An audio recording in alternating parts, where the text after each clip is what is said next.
Audio Jungle.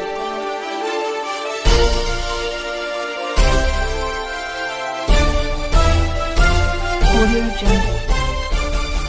हे आपल्या समाजापुढे पारित झालं आणि त्यानंतर हे संविधानाचे जे नियम आहेत, कायदे येतात, हे कायदे सर्वांना समभाव धरून कायदे चालले. त्याच्यासाठी मी तर म्हणेन की अशा महापुरुषांना कोटी कोटी धन्यवाद किंवा कोटी कोटी प्रणाम केले तरी आपल्यासाठी फार कमी आहेत की अशी व्यक्ती परत होणे नाही. आणि त्यांचे विचार, आपण त्यांचे विचार जर अंगीकार जर केले तर आपल्याला पहिली गोष्ट अशी आहे की त्यांनी जे संविधान लिहिले हे आजपर्यंत आपण कोणी सर्वांनी काही पूर्ण लिहिलेले नसतील किंवा वाचलेले नसतील, तर आपण त्यांचे विचार अंगीकार केले तर आपल्याला नक्कीच बाबासाहेब लक्षात येतील. आपण थोडक्यात आम्हाला संयोजकांनी सांगितले, माननीय गायकवाड साहेब, की त्यांनी सांगितले महाराज थोडक्यातच आवरा, 2 शब्द बोला, तुमचे 2 शब्दच मोलाचे आहेत. रामकृष्ण हरी. जेणेकरून आम्हालाही या ठिकाणी थोडंसं बोलण्याची संधी दिली. माझं पामर आहे काय थोर मला पायाची वाट पायवरी. या संतांच्या चरणापासून आपण बरे, फक्त जगाच्या कल्याणा संतांच्या ओढती एवढं असेल. रामकृष्ण हरी. या देशात संत पदाला पोहोचला, त्याला धर्म काही करू शकत नाही. लक्षात घ्या, त्याला धर्म काही करत नाही. त्याला संविधानाने अटक केलं आणि आता तो जेलमध्ये आहे. आपल्याला समतेची ताकद कळाली पाहिजे. धर्माने काय केलं की त्याला काहीच नाही केलं. आता नाव नाही सांगत, पण त्याला धर्माने काय केलं का? काहीच नाही. धर्म त्याला मुभा देतो. धर्म वाईट गोष्टीला परवानगी देतो. धर्म असं म्हणतो, म्हणजे साहित्यामध्ये अशी व्याख्या केलेली आहे की स्त्रीला पदर दिलाय तो लाजेनं लाज झाकण्यासाठी, बरं का. स्त्रीला तोंड दिले ते तोलून मापून बोलण्यासाठी. पुरुषाची कामवाशी नजर आणि स्त्रीचा खांद्यावरील पदर कधी ढळता कामा नये, कारण त्या पदरातच लपलेला असतो सासूचं लौकिक आणि माहेरचं नाव. हे दारू देऊन लिहिलेले त्या लोकांनी, जुन्या साहित्यिकांनी दारू देऊन लिहिले त्या.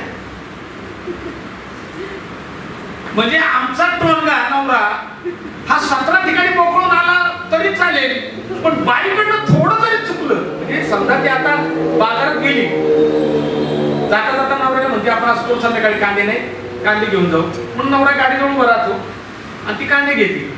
आता कांदे घेताना समजा तो माणूस म्हणाला की ताई आज सुट्टे पैसे नाही, कुठे देऊ का, किंवा ही म्हणते काय, मी त्याच्यात थोडासा उशीर लागतो. हा लगेच कळा लगेच खोकतो, उशीर का लागतो म्हणून. मग एवढं हा जो प्रकार आहे हा अन्यायकारक प्रकार आहे आणि समतेला तो मान्य नाही. तर समतेला मान्य नाही, कारण इथे प्रत्येक व्यक्ती तिला तिचं स्वातंत्र्य आहे, तिला तिचं अस्तित्व आहे, तिला तिचं व्यक्तिमत्व आहे.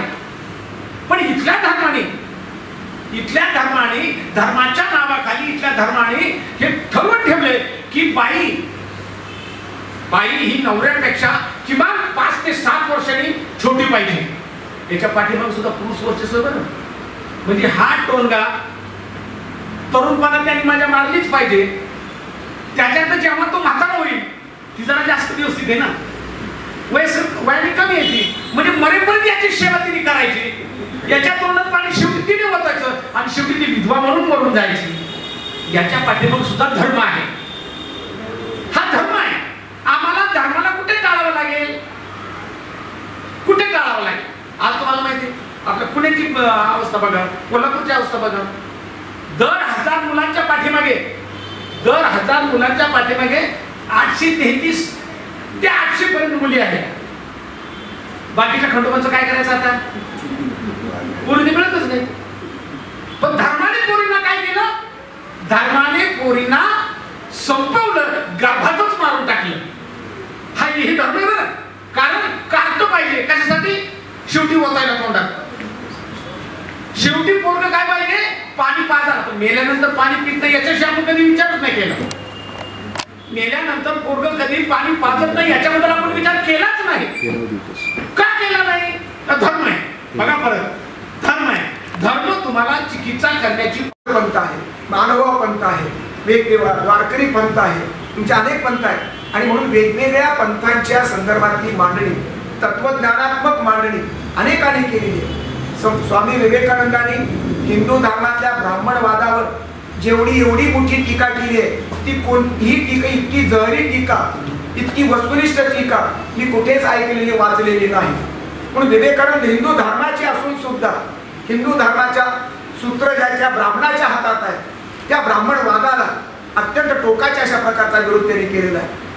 बसवेश्वर महात्मा, यालाही महात्मा म्हणतात, हा पहिला लोकशाहीवादी माणूस आहे. या देशाच्या लोकशाहीच्या परंपरेमध्ये 13व्या-12व्या शतकामध्ये लोकशाहीची संबंध स्थापना करणारा हा पहिला भारतीय आहे. आणि म्हणून 2013च्या ब्रिटिश पार्लमेंटमध्ये या बसवेश्वराचं अभिनंदन केलं त्यांनी. या लोकशाहीचं अनुभव मंडप नाही, अनुभव मंडप ही संकल्पना बसवेश्वराची संकल्पना, ती लोकशाहीला जन्म देणारी संकल्पना आहे. त्या बसव कल्याणच्या अनुभव मंडपामध्ये सर्व जाती धर्माचे लोक एकत्र येत होते. तुमचा गुराखी येत होता, महाराणी काश्मीरची येत होती, तिथला संबंध गायक येत होता, शेतकरी येत होता, ब्राह्मण येत होता, दलित येत होता. तिथे जात पात नव्हती. आणि म्हणून बसवेश्वराचा विचार हा लोकशाहीवादी विचार आहे. आणि म्हणून पार्लमेंटमध्ये बसवेश्वराचा पुतळा तिथल्या थेम्स नदीमध्ये काठावर प्रस्थापित केला. आणि बसवेश्वराचं गुणगान करणारा, मंजूर करणारा ठराव, त्याचा अभिनंदन करणारा ठराव तिथे मंजूर झाला. ब्रिटिश पार्लमेंटमध्ये पहिली लोकशाही तिथे जन्माला आली. त्या लोकशाही देशानं भारतातल्या बसवेश्वराचं हे गुणगान गाणं ही अत्यंत महत्वाची बाब आहे. आणि म्हणून बाबासाहेब आंबेडकरांच्या संविधानाच्या परंपरेचा इतिहास पाहत असताना बसवेश्वर आपल्याला विसरता येत नाही. शिवाय बसवेश्वरानं दलित मुलगी, चांबाराची मुलगी आणि ब्राह्मणाचा हरळे आणि मधुवैया यांचे लग्न लावलेलं आहे.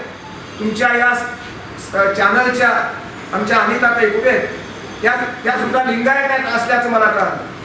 ही लिंगायत एकच बहिणी मला दिसली की जे आंबेडकर चॅनलशी, आंबेडकरी विचाराशी एकरूप झालेलं पाहतो. ती परंपरा बसवेश्वरापर्यंत जाऊन पोहोचते. आणि म्हणून बसवेश्वराचा विचार हा समतावादी विचार आहे. कायिक व कैवल्य म्हणणारा बसवेश्वर आहे. श्रमाला महत्व, श्रम हेच तुमचा, श्रमामध्येच स्वर्ग आहे. श्रम आणि स्वर्गाची फारकत न करता श्रमाच्या संकल्पनेमध्ये स्वर्गाचा आनंद दाखवणारा बसवेश्वर किती महान आहे. आणि देव हे मंदिर, हेच देव मंदिर, देहालय आहे. हे मंदिर आहे, यापेक्षा देव दुसरीकडे नसतो. आणि समता प्रस्थापित करणारा हा बसवेश्वर आहे. या सर्व प्रवाहात बसवेश्वर देव मानतो, बुद्ध देव मानत नाही. महावीर जैन अनेकांतवाद, महावीराचा अनेकांतवाद हा म्हणजे लोकशाहीचं मूळ आहे. ते एका गोष्टीकडे पाहण्याच्या, विचार करण्याच्या वेगवेगळ्या पद्धती असू शकतात, वेगवेगळ्या विचारधारा असू शकतात, म्हणजे अनेकांतवाद. अनेक दृष्टिकोनातून सत्याकडे पाहणं म्हणजे अनेकांतवाद. आणि म्हणून या भूमिकेतून पाहत असताना जैन धर्म अवैदिक आहे, बुद्ध धर्म अवैदिक आहे, आणि वैदिक धर्माची मूळ प्रस्थापित अशा प्रकारची परंपरा. या दोघांच्या प्रभावामध्ये, वैदिक आणि अवैदिकामध्ये संवादही झाला आणि संघर्षही झाला. आता तुमचा आमचा प्रश्न आहे, नव्या पिढीमध्ये आम्ही संवादाच्या जागा शोधणार आहोत की नाही, का संघर्षाला महत्व देणार आहोत? आणि सत्य कुणाचं, अवैदिकाचं की वैदिकाचं? अवैदिक पंथ चार्वाकाचा पंथ हा नास्तिक पंथ आहे. बुद्ध विचार हा नास्तिक विचार आहे. मार्क्सचा विचार हा नास्तिक विचार आहे. जैनांचा विचार हा नास्तिक विचार आहे. आणि वैदिक विचार हा आस्तिक आहे. हिंदू आणि मुसलमानांचा संघर्ष परंपरागत चालू आहे, हजारो वर्षापासून चालू आहे. तरी सुद्धा दोन्हीही पंथ ईश्वर मानतात. ख्रिश्चनिटी ईश्वर मानते. ईश्वर मानणाऱ्या देशांची आणि लोकसंख्या सगळ्यात मोठी आहे. 300 ख्रिश्चन, 200 कोटी मुसलमान, 100 कोटी हिंदू, हे सगळे ईश्वर मानतात आणि बाकीचे धर्म हे ईश्वर मानत नाही. आता हे अशा प्रकारचे संघर्ष आहे. ईश्वर महत्वाचा आहे का? माझ्या दृष्टीने ईश्वर महत्वाचा नाही. संत परंपरा ईश्वराचं अस्तित्व मान्य करते, पण ते अत्यंत तुकाराम हा रंजल्या गांजल्यामध्ये ईश्वर पाहतो आहे. आणि म्हणून वेगवेगळ्या विचार, गाडगे महाराजांचा संबंध संतत्व हे दगडाच्या मध्ये काय भरलेले आहे? मिस्त्र्या त्या गवंड्याने दगड देवपण दिलं, त्याच्या भाजीपाला असा मिळत, भाजीपाला देव आहे का असं तो म्हणतो आहे. निर्गुण निराकार ही कल्पना. ईश्वरामध्ये सुद्धा दोन प्रवाह आहेत अस्तिकामध्ये, एक ईश्वरवादी, एक आपल्या सगुणवादी, एक निर्गुणवादी. एक माध्वाचार्याचा द्वैतपंथ आणि अद्वैतपंथ एक दुसरा. अशा अनेक परंपरा आहेत, अनेक विचारधारा आहेत. या विचाराच्या झंझाटामध्ये जायचं की नाही तुम्ही ठरवा. त्याचा अभ्यास जरूर झाला पाहिजे. पण प्रश्न आम्हाला आजचे वर्तमानाचे महत्वाचे वाटतात. संविधानाला चॅलेंज उभं राहिलेलं आहे. काल आणि परवापर्यंत, आज सध्या या क्षणाला महाराष्ट्रातल्या संबंध मुंबईमध्ये जरांगे पाटलाचं मराठा वादळ तिथे सुरू झालेलं आहे. सरकारची कोंडी झालेली आहे, अनेकांचे संबंध बेचिराग झालेले आहे. आता या निमित्तानं महाराष्ट्राचं पर्यावरण, सामाजिक पर्यावरण, फुले शाहू आंबेडकर ही आपल्याला फ्रेज आवडते, आपल्या काळजातली फ्रेज आहे, मलाही ती खूप आवडते. आता फुले वेगळे झाले, शाहू महाराज वेगळे झाले आणि बाबासाहेब आंबेडकर वेगळे झाले. अनुयायी अगोदरच वेगळेपण केले. जे स्वार्थी अनुयायी आहेत फुल्यांचे, बाबासाहेबांचे आणि शाहू महाराजांचे, कुण्याही महापुरुषांचे अनुयायी हे स्वार्थी काही असू शकतात. ते आपल्या महापुरुषांचा पराभव करण्याचं सामर्थ्य त्यांच्या स्वार्थामध्ये असतं. आणि म्हणून महापुरुषाला चांगले निस्वार्थ अशा प्रकारचे अनुयायी मिळणं हे महापुरुषाचं भाग्य आणि समाजाचं भाग्य असतं. महापुरुषाला त्याच्या जातीमध्ये बुचकळून काढण्याचा प्रयत्न अनेक अशा प्रकारचे अनुयायी करतात. आणि म्हणून महापुरुषाचा पराभव होत नसतो, विचारांचा पराभव नाही, पण अनुयायी मात्र आघाडीवर असतात. म्हणून दुकानदारी करणे, महापुरुषाच्या विचारांची दुकानदारी करणारी, नावाची दुकानदारी करणारी सगळे पक्ष असो किंवा धर्म असो, अनुयायी असो, हे मला लोकशाहीला धोका वाटतो. हे महापुरुषाचे इमानदार अनुयायी असे असू शकत नाही. आणि म्हणून महापुरुषांच्या पातळीवरती विचार करताना ही सबंध भूमिका आपल्याला लक्षात घ्यावी, प्रबोधनाची भूमिका लक्षात घ्यावी लागेल. महापुरुषामध्ये वजाबाकी का बरं करायची? या फोटोच्या लाईनमध्ये 10 महापुरुष आहेत ना, प्रत्येकाचा धर्म वेगळा आहे. हिंदू धर्म शिवाजी महाराजांचा, मग कोणता धर्म आपल्याला हिंदू धर्मातला? शिवाजी महाराजांचा धर्म आपल्याला अपील होतो आहे. शिवाजी महाराज तुळजाभवानीला मानतात, शिवाजी महाराज ईश्वर मानतात, तरीही निरेश्वरवादी यशवंतराव गायकवाड त्याचा फोटो इथे लावतात. शाहू महाराज ईश्वरवादी होते, वेद प्रामाण्यवादी होते, आणि तरी सुद्धा शाहू महाराजांचा इथे फोटो वंदनी मानतात. कारण त्यांच्यातला काही भागा वंदनी. ईश्वर महत्वाचा नसतो, मानवी कल्याण महत्वाचं असतं. आणि मानवी कल्याणाच्या संदर्भातली ही संबंध ईश्वरवाद्यांची भूमिका तितकीच प्रामाणिक महत्वाची आहे. संत सगळे ईश्वर मानतात, ते विज्ञानाच्या कसोटीवर टिकत नाही. ईश्वर हा ईश्वराचा फॉर्म्युला वैज्ञानिक प्रयोगशाळेत सिद्ध होऊ शकत नाही. तो एकाच्या मनामध्ये, भक्ताच्या निस्सीम अशा प्रकारच्या मनामध्ये साक्षात्काराच्या रूपानं ईश्वर त्यांना दर्शन देतो. तुकारामाला दर्शन दिलेला विठोबा असेल, ज्ञानेश्वराला दर्शन देणारा विठोबा असेल. आम्ही त्याला चॅलेंज करू शकतो की बाबा हे आम्हाला खरं वाटत नाही, पण त्याला व्यक्तिगत अनुभव आहे, तो सार्वत्रिक नाही. पांडुरंगाचा अनुभव हा ज्याला येईल त्याला व्यक्तिगत तो भाग आहे, पण तो सार्वत्रिक अशा प्रकारचा होऊ शकत नाही. आणि म्हणून जर तुम्ही खोटं ठरवत असाल, मला विठ्ठल महत्वाचा वाटत नाही, विठ्ठलावरची श्रद्धा ज्या रूपानं माणसाच्या कल्याणासाठी उभी राहते तो मला संतत्वाचा भाग वाटतो. सामान्य माणसातलं कल्याण निर्माण करणं, त्याला सुसंस्कार घडवणं, देवाच्या निमित्तानं ते घडवतात. संतांना ईश्वर महत्वाचा वाटतो. त्या ईश्वराच्या माध्यमातून ते संबंध माणसाची सेवा करू पाहतात, देवाची पूजा करतात, देवाचं नामस्मरण करतात, पण सामान्य माणसाची पूजा ही मानतात.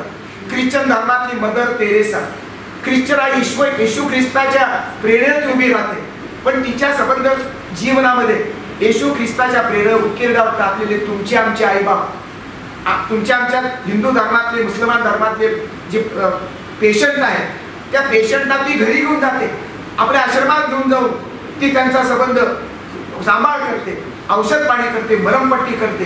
ही मदर तेरेसाचा जी प्रेरणा आहे, मदर तेरेसाची प्रेरणा येशू ख्रिस्त आहे. पण येशू ख्रिस्ताच्या प्रेरणेनं ती जर रोग्यांचं मरण जर हलकं करत असेल, सुसह्य करत असेल, तर ती मला महत्वाची वाटते. आणि मदर तेरेसाला मेल्यानंतर ख्रिश्चन धर्मानं संतत्व दिलेलं आहे. आमच्याकडले संत जसे महत्वाचे तसे त्यांच्याकडे एकनाथाचं दलिताचं मूल कडेवर घेतलं म्हणून त्यांचा संबंध गौरव करणारी आपली परंपरा आहे. रचल्या गांजल्यामध्ये देव पाहणारी आपली परंपरा आहे. वसुदेव कुटुंबकम नावाची सूत्र जे आहे ते संस्कृत मधलं वैदिक धर्माचं सूत्र आहे. हे सूत्र वाईट कुठे ठरवता येईल आपल्याला?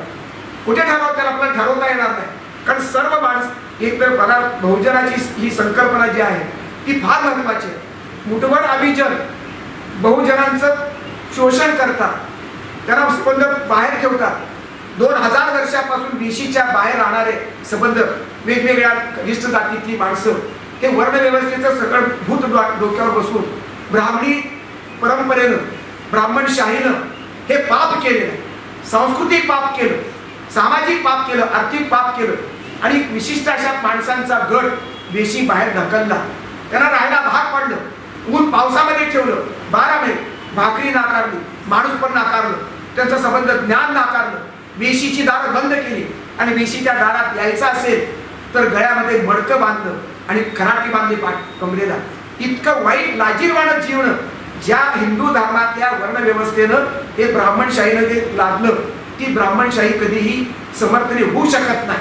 आणि म्हणून ब्राह्मणशाहीचा विरोध बाबासाहेब आंबेडकरांनी केलेला आहे, महात्मा फुल्यांनी केलेला आहे, काही ब्राह्मणांनी सुद्धा केला. लोकहितवादी देशमुख हरी देशमुख काय देशमुख त्यांनी विरोध केला, आगरकरांनी विरोध केला, माट्यासारख्या माणसाने विरोध केला, साने गुरुजी सारख्या माणसाने केलं. अभिजन हे प्रवृत्ती आहे, शोषक प्रवृत्ती आहे. ती अभिजनांची प्रवृत्ती आता बहुजनामध्ये सुद्धा आपल्याला दिसते. मग आता नेमकं सरमिसळ झालेलं आहे. बहुजन कोण आणि अभिजन कोण? आता अभिजनांच्या राजकारणामध्ये बहुजन पालखी उचलत आहे. देवेंद्र फडणवीसांच्या अभिजन भूमिकेला पाठिंबा स्वीकारले तुमचे एकनाथ शिंदे आणि अजित पवारांचा गट देतो आहे.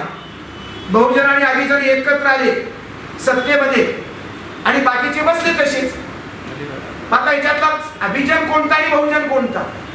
कारण बहुजनांच्या पातळीवरती आता अभिजनवाद शिरलेला आहे, शोषक वृत्ती शिरलेली आहे, स्वार्थ शिरलेला आहे. आणि काही अभिजन हे निश्चित पुरोगामी आहे. बहुजनांचा जो विचार व्यापक विचार आहे तो अभिजन मानतात. आणि म्हणूनच बाबासाहेब आंबेडकरांनी मरण्याच्या दिवशी SM जोशीला पत्र लिहिलं, RBIच्या संबंध स्थापनेचा आराखडा त्यांना दिला. SM जोशी, डॉक्टर लोहिया, माझ्याप्रमाणे माहितीप्रमाणे आचार्य अत्रे SM जोशी हे ब्राह्मण आहे, समाजवादी ब्राह्मण आहे आणि संविधानाचा गाभा समाजवादाचा आहे, हे लक्षात घेतलं पाहिजे. आता दुसरे काय, बाबासाहेब आंबेडकरांमध्ये 3 रूप दिसतात. एक सेक्युलर आंबेडकर आहे, एक संविधानवादी आंबेडकर आहे, दुसरे बुद्धिस्ट आंबेडकर आहे. बुद्धिस्ट आंबेडकर आणि सेक्युलर आंबेडकर आणि समाजवादी आंबेडकर यामधली सीमारेषा किती पाळायची किती नाही.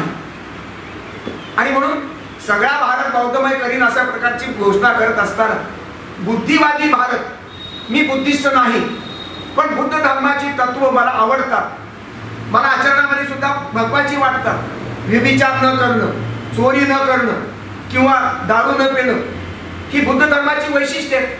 बुद्ध धर्माचं पंचशील मी आचरणात आणतो आणि म्हणून मी बुद्ध धर्माची दीक्षा न घेता सुद्धा मी खरा बुद्धिस्ट आहे. ही भूमिका महत्वाची, गाभा समजून घ्यायला पाहिजे. ब्राह्मणाचे मंत्र आणि ते कुणाचे बनतेचे मंत्र हे महत्वाचे नाही, ते विशिष्ट अशा प्रकारच्या त्या परंपरेचा भाग आहे. आणि म्हणून ईश्वरवादी एक धर्म आहे, ईश्वरवादी मानवतावाद, माणूस केंद्रीय धर्म आहे. ईश्वराचे धर्म ईश्वर केंद्रीय जरी असले तरी ते माणसाचं कल्याण करतात. ईश्वरवादी धर्मामध्ये अध्यात्म जे आहे ते पारमार्थिक आहे, ते ईश्वरवादी आहे. पण त्यांचा दुसरा जो भाग आहे, पार्ट आहे, पार्सल आहे, अध्यात्माचा एक अविभाज्य भाग आहे, तो संबंध या माणसाला म्हणजे विशेषतः माणूसवादी आहे, तो देववादी नाही. एक देववादी आहे आणि धर्माचा दुसरा भाग माणूसवादी आहे. म्हणजे ईश्वरी धर्म हे माणूसवादी आहे आणि निरीश्वरवादी धर्म तर निखळ मानवतावादी आहे. बौद्ध धर्म निखळ माणूस केंद्रीय आहे, जैन धर्म निखळ मानवतावादी आहे. परंतु अभिजनांच्या संदर्भामध्ये बौद्ध धर्म अभिजन नाही, पण आता जैन आणि ब्राह्मण किंवा हिंदू धर्मातले प्रस्थापित हे अभिजनवादी आहे. अशा प्रकारची सरमिसळ झालेली आहे, गुंतागुंत झालेली आहे.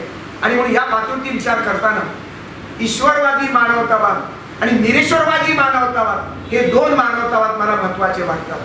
संविधानाच्या दुसरी गोष्ट, संविधान फरक करत नाही. हिंदू धर्माला संख्या मोठी आहे म्हणून संविधान वेगळं स्पेशल केस करत नाही. मुस्लिम धर्म अल्पसंख्याक आहे, जैन धर्म अल्पसंख्याक आहे म्हणून त्याला पक्षपात करत नाही. संविधानाला धर्मच नाही. संविधानाचा धर्म भारतीयत्व, संविधानाचा धर्म सत्य, संविधानाचा धर्म मानवता. आणि म्हणून आपण संविधानवादीच बनलं पाहिजे. आपली संस्कृती धार्मिक आहे. हिंदू धर्माची संस्कृती, इस्लामची संस्कृती या धार्मिक संस्कृती चौकटीतल्या, पण संविधानाची संस्कृती निर्माण करणं हे भारतीयासाठी फार आवश्यक झालेलं आहे. आज छोटे छोटे उद्या ब्राह्मणाची संस्कृती, माळ्याची संस्कृती, धनगराची संस्कृती, आदिवासीची संस्कृती, मुसलमानाची संस्कृती, सिया मुसलमानाची संस्कृती, पुन्हा सुन्नी मुसलमानाची संस्कृती, अहमदी मुसलमानाची संस्कृती, कॅथोलिक ख्रिश्चनाची संस्कृती, प्रोटेस्टंट, अशा प्रकारची जर तुकडे तुकडे केले तर भारताचे अगणित तुकडे होतील. आणि मग जातीनिहाय अशा प्रकारची दृष्टी, जातीनिहाय नागरिकत्व हे चूक आहे. भारताचं नागरिकत्व हे स्वयंपूर्ण आणि स्वयंभू अशा प्रकारचं समृद्ध नागरिकत्व आहे. ते एका धर्माचं नागरिकत्व असू शकत नाही, ते एका देशाचं नागरिकत्व आहे. आणि या देशाच्या नागरिकत्वाला व्यापक अशा प्रकारचं रूप आहे, चौकट आहे. विश्व धर्माची चौकट आहे, विश्व माणुसकी, विश्व संस्कृती, विश्व साहित्य आणि विश्वात्मक शांतता या ध्येयवादानं भारावलेलं नागरिकत्व भारतात निर्माण होण्याची गरज आहे. संविधानामध्ये अनेक गोष्टी आहेत, संविधानाची कर्तव्य आहेत, संविधानाची काही कलमं आहेत, ती मला महत्वाची वाटतात. आणि म्हणून संहिता समतेचा अधिकार जो माणसाला दिला तो कलम 14 ते 18, भेदभाव नसावा अशा प्रकारचं जे काय आहे, कलम नंबर 15, समान संधीची संबंध भूमिका कलम नंबर 16 मध्ये आहे, राज्यघटनेच्या कलमामध्ये आहे. अस्पृश्यता निवारणाचं कलम 17 आहे, स्वातंत्र्याचा अधिकार कलम 19 आहे, शोषण विरुद्ध अधिकार कलम 23 आणि 24 आहे, धर्म स्वातंत्र्य प्रत्येकाच्या श्रद्धेचं स्वातंत्र्य आपल्याकडे आहे ते कलम नंबर 25 ते 28 आहे, सांस्कृतिक शैक्षणिक अधिकार कलम 39 आहे, न्याय अधिकार कलम 32 ते 35 आहे आणि कलम 40, 41, 42 म्हणजे आरक्षणाचा संदर्भ आहे. ही संबंध कलमांची जी मांडणी केली ते बाबासाहेबांचं कर्तृत्व येणाऱ्या 1000 पिढ्यांनी सुद्धा त्यांचे उपकार घडू शकत नाही, तितकं मोठं कर्तृत्व संविधानाच्या संदर्भात भारतामध्ये. शेजारचं पाकिस्तान 70-75 वर्षात बेचिराग झालेलं आहे. भुकेमारीला संबंध, उपासमारीला संबंध, आर्थिक व्यवस्थेमध्ये जर्जर झालं, पण भारताची संबंध भूमिका संविधानाच्या एका सूत्रावरती बांधलेली आहे. आणि म्हणून भारताचं संविधान हा प्राण आहे, तो बहुजनांचाच प्राण नाही, तो अभिजनांचाही प्राण आहे. आपण जी थीम वापरली ते एका अर्थानं मी त्याचं स्वागत करतो, पण ते मला अपूर्ण वाटतं. भारतातले बहुजन आणि अभिजन हे दोन्हीही संविधानाला समान आहेत. आपण सोयीसाठी अन्याय करणारा अभिजन वर्ग आपण दूर लोटतो आहोत, त्यांच्याशी आपण संघर्ष करणं आवश्यकच आहे. पण आता तो गुंतागुंतीचा प्रश्न निर्माण झाला की जर संविधान आपल्या अभिजनांची पालखी जर आम्ही डोक्यावर घेतल्या, सगळ्या बहुजनांनी घेतली, तर मग आपण कुणाला दोष देणार? त्या पालखी घेण्याला बहुजनाला देणार आहोत की अभिजनाला देणार आहोत? म्हणून आत्मपरीक्षण करणं आणि परीक्षण करणं दोन्हीही प्रकार अपेक्षित आहेत. सर्व विचार प्रवाहांची तपासणी, कडक तपासणी करावी, सत्याला स्मरून करावी, विवेकाधारित करायला पाहिजे, वस्तुनिष्ठ विचाराच्या अंगाने करावी. म्हणून भारतातले बहुजन आणि भारतातले अभिजन हे दोन्हीही संविधानाला समान आहेत. अभिजन वर्गातल्या श्रद्धेला बाबासाहेबांनी स्वातंत्र्य दिले की नाही? हिंदू धर्माला नोटीस दिली, हिंदू धर्म मरण्यापूर्वी 3 महिने टाळला, बाजूला सारला, हे आवश्यक होतं. कारण त्या धर्माने संबंध बाबासाहेबांच्या आजोबा पंजोबाचा संबंध, जमातीचा जातीचा घात केला, गरिबांचा घात केला, विश्वासघात केला, धर्माच्या नावानं अधर्म रुजवला, संस्कृतीच्या नावानं संबंध अधर्म आणि अन्याय केला. आणि म्हणून बाबासाहेबांनी धर्मांतर केलं, ते बरोबरच झालं, योग्य झालं असं मी मानतो. आणि म्हणून बाबासाहेबांचा विचार संविधान निर्माण करताना जी बाबासाहेबांची भूमिका आहे ती मात्र व्यापक आहे. ती एका धर्मापुरती मर्यादित नाही. हिंदूला हिंदूचं स्वातंत्र्य आहे, इस्लामला इस्लामचं स्वातंत्र्य आहे, जैनाला जैनांचं स्वातंत्र्य आहे आणि बुद्धाला बुद्धाचं स्वातंत्र्य आहे. ईश्वर मानणाऱ्याचं स्वातंत्र्य आहे, ईश्वर न मानणाऱ्याचं स्वातंत्र्य आहे. इथे ईश्वर मानणारी काही माणसं आहेत, इथे ईश्वर न मानणारी माणसं आहेत. आणि म्हणून मंचावरती मला समृद्ध अशा प्रकारचा दोन्ही विचारांचा संगम आणि मिलाप वाटतो. असाच मिलाप यशवंतराव गायकवाडांची ही भूमिका तळमळ आहे. सबंध समाज हा समतेने जगावा, सुखा समाधानाने जगावा, सह अस्तित्व आणि सहजीवन हे आनंदाने घालवावं, यासाठी प्रयत्न करणारा हा छोटा प्रयत्न पण मोठ्या अशा प्रकारच्या तळमळीतून तो आलेला. हा प्रयोग महाराष्ट्रापुरता पुण्यापुरता मर्यादित नाही. किती तळमळ केली. यशवंतरावांच्या संबंध धडपडीला मी सलाम करतो, कारण लोक बोलवण्यात एकटा माणूस फार ओळख नसावी त्यांची मला वाटतं, पण जेवढे ओळखीचे माणसं आले मी खरं तुमचं श्री मानणार आहे. श्रोत्यांचं रसिकांनी जी उपस्थिती त्याला मिळालेली या कार्यक्रमाला ती मला महत्वाची पावती वाटते. तुमच्यापैकी प्रत्येकाच्या विवेक बुद्धीला मी नमस्कार करतो, जय भीम करतो. कारण ही भूमिका अशा माणसाची तळमळ समजून घेणारा समाज हा आवश्यक आहे. संवेदनशील समाज पाहिजे आणि संवेदनेशिवाय माणसाला माणूस पण येत नाही, माणूस पूर्ण होत नाही. बुद्धाने संवेदनशीलता शिकवली आहे. बुद्धाने माणूसाला माणूस बनायला सांगितलेलं आहे आणि म्हणून देव याविषयी चर्चा करत नाही. बुद्धाने सांगितलं नाही देव आहे की नाही. त्याला प्रश्न विचारले, तो काहीच उत्तर देत नाही. याचा अर्थ प्रश्न विचारणारा मूर्खपणा आहे. ज्या नसलेल्या गोष्टीबद्दल कशाला आपण चर्चा करायची. आपण असलेल्या माणसाबद्दल आपण चर्चा करू, माणसाच्या कल्याणाचा विचार करू. म्हणून त्यांनी पंचशील दिलं आणि त्यांनी अष्टांग मार्ग सांगितले. या भूमिकेतून बुद्ध वावरतोय.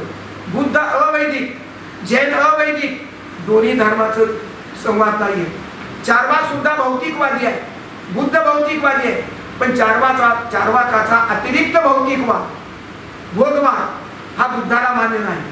तृष्णानाशाचा मुद्दा बुद्धाने जरी मांडला तरी तो मर्यादित अर्थाला आहे. प्रकृती समजून घेऊन बुद्ध मांडतात. अधिक वैज्ञानिक पद्धतीचा तो विचार करतो आहे आणि म्हणून लोकांच्या संबंध देशात लंका असो, जपान असो, तुमचं व्हिएतनाम असो, अशा देशापर्यंत बुद्ध जाऊन पोहोचला. जैन धर्म जाऊन पोहोचला नाही. जगामध्ये बुद्ध धर्म पोहोचला पण आपला जैन धर्माचा विचार नाही पोहोचला. जैन धर्म अहिंसक आहे. मला मान्य आहे की किडा मुंगी सुद्धा मरू नये, माणसाचं मन दुखवू नये हे इस्लाम सांगतोय. माणसाचं मन दुखवलं, भावना दुखवली तरी ती हिंसा. एका माणसाचा मारणं म्हणजे संबंध मानवतेला मारणं हा मोहम्मद पैगंबरांचा विचार आहे. किती आपल्याला सांगू नये. सर्व धर्माचं चांगुलपण, सर्व धर्मात चमत्कार आहे, सर्व धर्मामध्ये जादू टोना असं गूढता काहीतरी आहे. ते मला मान्य नाही. मी विज्ञानाच्या कसोटीवरती, बुद्धिवादाच्या कसोटीवरती जे उत्तर तर ते मी स्वीकारतो आणि म्हणून सर्व धर्माची चिकित्सा करणं महत्वाचं वाटतं. संत साहित्य, संबंध दलित साहित्य आणि एकूण ग्रामीण साहित्य असो, वेगवेगळे प्रवाह असो, हे सोयीसाठी केलेले. या सगळ्यांच्या मधलं सामर्थ्य एकत्र करणं मला महत्वाचं वाटतं आणि म्हणून हा प्रयोग जो पुण्यात सुरू झालेला आहे हा सर्व अर्थाने महत्वाचा आहे. भौतिक दृष्टीने महत्वाचा आहे, शांतता मिळण्याच्या दृष्टीने महत्वाचा आहे. आज तिसऱ्या महायुद्धाचे ढग जमा होत आहे. युक्रेन आणि रशिया, तैवान आणि चीन, अमेरिकेचा संबंध 30 नाटोंचं राष्ट्र झालेलं अमेरिका बलाढ्य. भारत आणि पाकिस्तानचे भांडे लावतोय तोच ट्रम्प आणि तोच शांत करण्याचा प्रयत्न करतो. पुन्हा वरून 50% क्रेडिट लावतोय तो. अशा प्रकारचं शोषण मोठी राष्ट्र शोषण करतायत. लहान माणसं आणि लहान राष्ट्र सुद्धा त्याच्यात भरले जात आहेत. अशा परिस्थितीमध्ये शत्रू असलेल्या चीनशी संगनमत करून रशियाच्या मध्यस्थीनं आपलं अस्तित्व टिकवणं हे भारताला महत्वाचं आहे. असे अस्तित्वाचे प्रश्न आहेत. धर्मानं संबंध अस्तित्व माणूस बिघडलेला आहे. धर्मानं किती चांगलं केलं एक वेगळा हिशेब आहे, पण धर्मांधतेनं माणूस बिघडला. हिंदू धर्माची धर्मांधता असो, इस्लामचा दहशतवाद असो, ख्रिश्चनांचा संबंध अज्ञान असो, या सर्व धर्माच्या संबंध अंधश्रद्धेनं संबंध माणसाचं वाटोळ झालेलं आहे.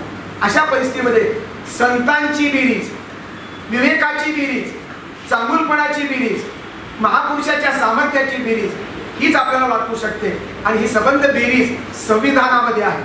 म्हणून संविधान श्रेष्ठ, संविधान संस्कृती जपावी, पूजावी आणि ती अंमलात आणावी, आचरणात आणावी. संविधान संस्कृतीच अंतिम सत्य आहे आणि संविधान संस्कृतीच्या माध्यमातून विश्व संस्कृती जपणं, विश्व संस्कृतीची व्यापकता मनात ठेवणं, विश्व मानवाला आपण अभिवादन करणं हे महत्वाचं आहे. विश्व मानवाच्या विश्व शांतीसाठी झटत राहणं हाच प्रबोधनाचा खरा मार्ग आहे.